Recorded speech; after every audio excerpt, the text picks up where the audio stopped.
Ça serait bien que tu apprennes à faire pour toi-même ce que tu fais spontanément pour les autres. Parce que on a souvent besoin soi-même de ce qu'on fait naturellement pour les autres.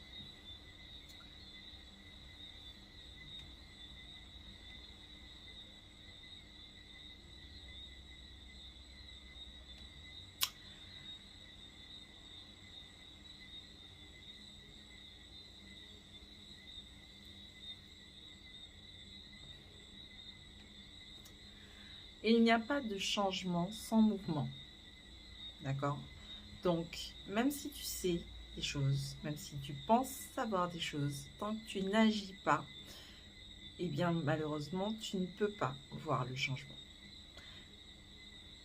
Et il est important que tu prennes conscience que faire les choses, mettre en place certaines actions, faire le mouvement, même si tu ne sais pas forcément tout de suite à quoi ça correspond. En général, la plupart du temps, quand on te propose de suivre un certain protocole, d'essayer quelque chose. Parce que ce qui est important, c'est pas forcément de tout faire, mais au moins d'essayer, que tu puisses tester, que tu puisses voir ce que ça te fait, comment tu te sens de le fait de l'avoir fait, et surtout quel effet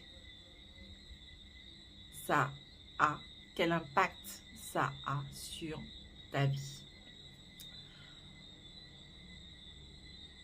Tout simplement parce que quand tu testes les choses, tu peux voir si jamais ça te convient, si jamais ça ne te convient pas. Mais le fait de faire l'action, ça t'oblige, entre guillemets, à te mettre dans une certaine posture. Et cette posture-là, eh bien, c'est ça qui fait la différence entre j'ai ce que je veux et je n'ai pas ce que je veux.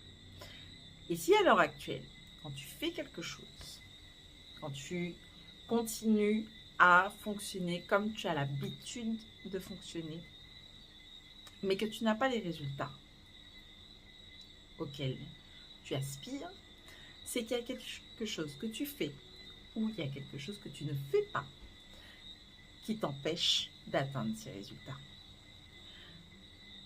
Donc, je comprends que ce soit inconfortable d'aller vers quelque chose que tu ne connais pas, de faire un mouvement, une action, un geste qui te pose problème parce que c'est quelque chose que tu ne connais pas. Le cerveau n'aime pas faire des choses qu'il ne connaît pas. Parce que du coup, il y a la partie, le mental qui se dit ouais, mais attends, je regarde dans les archives, ça c'est ok, ça c'est pas ok, ça je ne connais pas, et si jamais je ne connais pas, ce n'est pas ok. C'est la raison pour laquelle il est important d'essayer des choses différentes et de se rappeler que tant que tu n'as pas le résultat que tu souhaites, c'est qu'il y a quelque chose que tu fais ou quelque chose que tu ne fais pas qui t'empêche d'obtenir ce résultat. D'accord? C'est ok de trouver confortable la situation qui ne te convient pas parce que tu la connais, cette situation. Donc, la partie de toi qui veut que tu restes en vie, elle va se dire « Oh, ouais, c'est désagréable, c'est inconfortable. » Mais on est en vie. On est dans une situation qui ne nous convient pas, mais dans laquelle on survit. Et c'est pour ça que la plupart des gens restent dans des environnements qui ne leur conviennent pas, restent dans des situations qui les crispent au réveil dès le matin, même pendant la nuit, parce qu'ils en rêvent tellement c'est dégueulasse pour eux de vivre ce genre de situation-là. Ils restent dedans parce que c'est quelque chose qu'ils connaissent. Et que cette chose qu'ils connaissent, mais qui ne leur convient pas, eh bien, leur part d'eux, il y a une part d'eux qui veulent qu'ils survivent, qui veut qu'elle... Il y a une part d'eux qui veut qu'une chose, c'est que tu survives. On la refait celle-là. Il y a une part de toi qui veut que tu survives. Et son unique rôle, c'est de s'assurer que tu survives. Et si jamais tu es dans une situation inconfortable, une situation qui ne te plaît pas, une situation que tu as envie de fuir, mais dans laquelle tu survis, eh bien, c'est quelque chose que tu connais et qui est validé par ton système interne. Alors que ce que tu ne connais pas, eh bien, ça va faire peur à ton système interne parce qu'il va se dire « Ouais, tu connais pas ça, tu connais pas la réussite, tu connais pas le succès, tu connais pas la richesse, tu connais pas le grand amour. » Mais en même temps, si jamais tu veux aller là-bas, il y a peut-être un risque que tu n'y survives pas. Et pour contrer ce genre de mécanisme d'autodéfense que certains vont appeler de l'auto-sabotage, il est important d'essayer de nouvelles choses, d'essayer à petite dose des choses différentes pour que tu puisses te dire, ok, là j'essaye quelque chose, je sais pas moi, d'habitude je fais du riz avec du poisson, et bien cette fois-ci je vais essayer des pâtes avec du poisson. Ça a l'air minime, ça a l'air presque ridicule comme changement, mais en fait, t'habituer à faire des petits changements comme ça, t'habituer à tester de nouvelles choses dans un milieu sécurisé. Ça va donner l'information à ton cerveau et à la partie de toi qui ne veut qu'une chose, c'est ta survie, que tu peux survivre à des choses nouvelles. Si jamais tu souhaites réussir, si jamais tu souhaites avoir plus d'argent, si jamais tu souhaites avoir des relations satisfaisantes, il est important que tu testes de nouvelles choses et que tu testes aussi de te mettre dans des situations, ne serait-ce que d'imaginer ce que ça va te faire de vivre cette nouvelle relation à l'argent, cette nouvelle relation à l'autre, cette nouvelle relation au succès, pour que ça devienne quelque chose de connu pour ton système interne, pour ton équipe interne, et que la partie de toi qui veut survivre se dise « on l'a déjà vécu ». Parce que je rappelle que le cerveau ne fait pas la différence entre le rêve et la réalité. Donc, du coup, tu peux imaginer, voilà, ce que ça va me faire de recevoir 1000 € de plus. Voilà ce que ça va me faire de recevoir un message dans la semaine où il y a quelqu'un que j'apprécie qui prend de mes nouvelles. Voilà ce qui se passe quand je demande de l'aide à quelqu'un de mon entourage et que cette personne-là répond présente. Je suis capable de l'imaginer. Mon cerveau, lui, il n'est pas capable de faire la différence entre le rêve et la réalité. Si jamais je l'ai imaginé, c'est comme si je l'avais déjà vécu. Et si jamais je l'ai déjà vécu, la partie de moi qui est en mode archiviste, voilà, regardons si on a survécu à ça, regardons si jamais ça c'est dangereux, regardons si c'est safe de faire ça, va se dire, ok, cette expérience-là, elle est validée. Et comme elle est validée, si jamais tu te retrouves dans une situation similaire, ça sera validé aussi.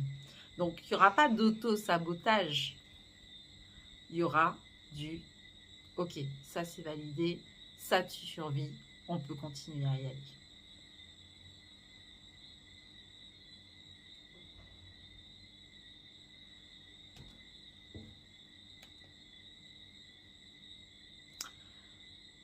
On va faire un petit point.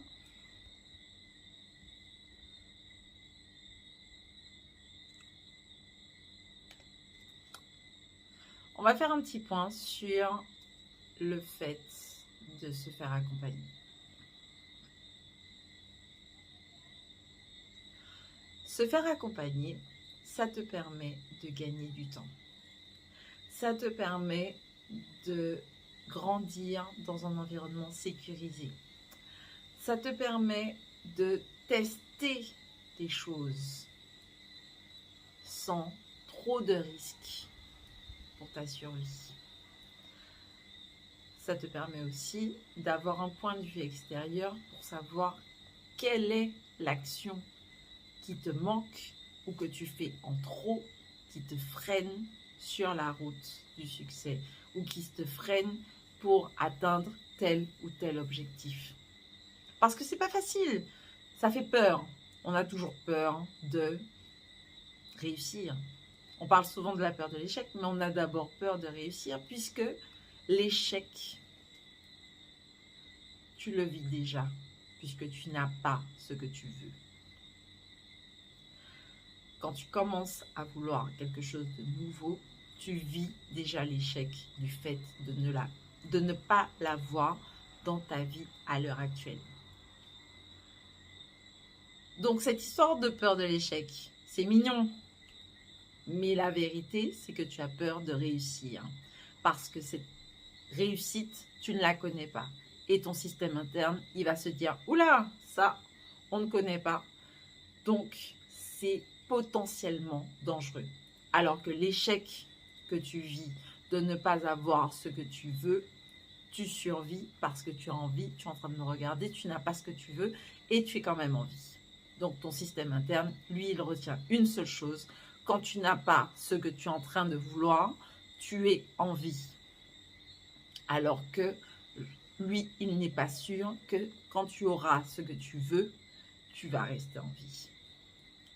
Beaucoup de personnes pensent que si jamais on est connu, si jamais on gagne de l'argent, si jamais on est vu, on devient une cible. Qui a envie de vivre avec une cible dans le dos? Personne. Personne. Si jamais il y a une part de toi qui se dit, si jamais je réussis, je deviens potentiellement une cible, forcément, il y a une partie de toi qui va se dire, réussir, c'est dangereux pour ta santé, c'est dangereux pour ta survie. Donc, on ne veut pas aller là. Pour pallier à ça, une chose à faire. Imaginez ce que ça va te faire de réussir, tant dans les bons côtés que dans les moins bons côtés, voire carrément les pires côtés de la réussite. Et que tu puisses voir, ok, si jamais ça m'arrive, si jamais le pire scénario de réussite se passe, quelles sont mes options pour retrouver mon équilibre? Parce que dans tous les cas, soit tu meurs, soit tu survis. Si jamais tu survis, tu peux retrouver ton équilibre parce que ton système interne, ton équipe interne va travailler pour que tu retrouves ton équilibre. Si jamais tu meurs, bah tu meurs, mais c'est fini. Ok? Par contre, si jamais tu survis, tu as des chances de souffrir. Et ça, ton système interne ne le veut pas.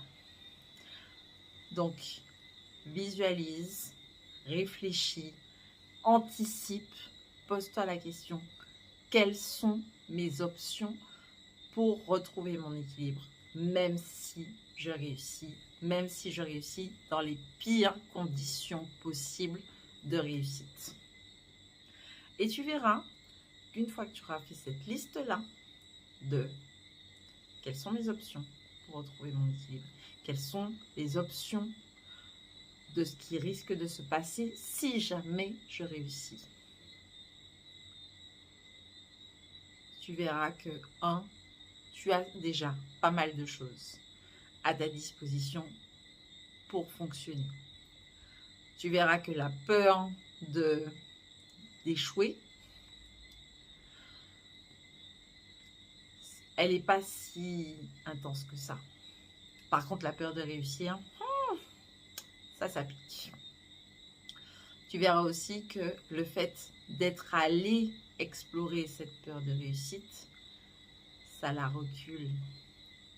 Et une fois que tu auras exploré cette peur de réussite, que tu auras listé les différentes options pour toi de retrouver ton équilibre, même si le pire des scénarios se passe, parce que tu as des connaissances, tu as des compétences, tu as un réseau, tu as un entourage.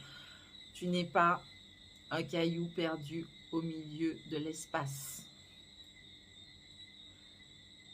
Tu vas voir que tu pourras décider de façon éclairée, de façon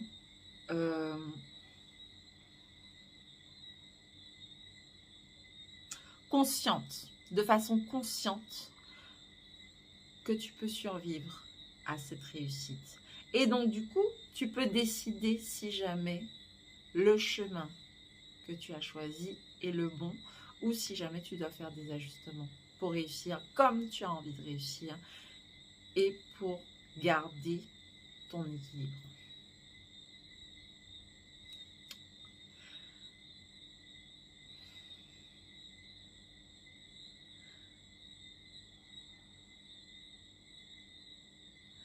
Si tu veux plus d'astuces, si jamais tu veux te faire accompagner, si jamais tu penses que je suis une des personnes qui peut t'aider à faire bouger les choses, contacte-moi en DM. Ce sera avec plaisir que je t'aiderai à faire bouger les choses. Mais je rappelle que je ne suis pas la seule. Te faire accompagner, ça va te faire gagner du temps.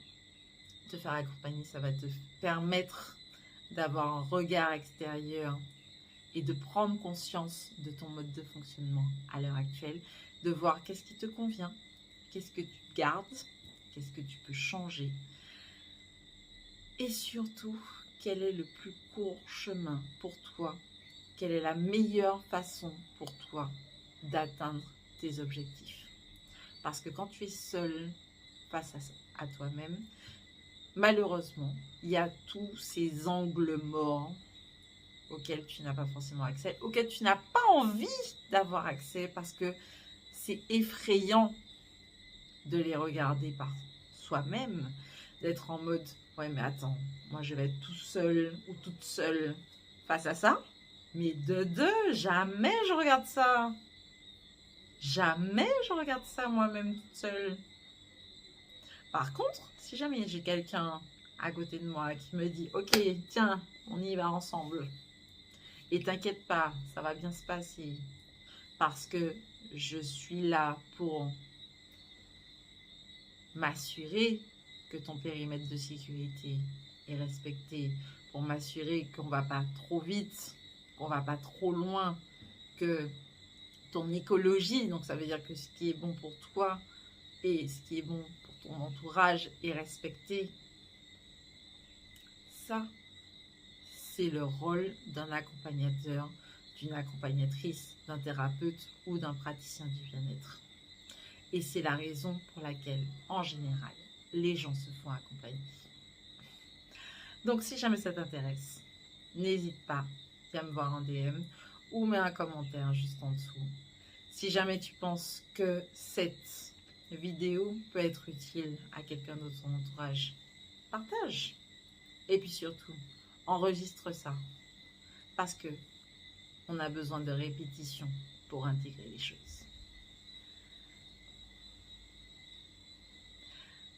Il n'y a pas de changement sans mouvement.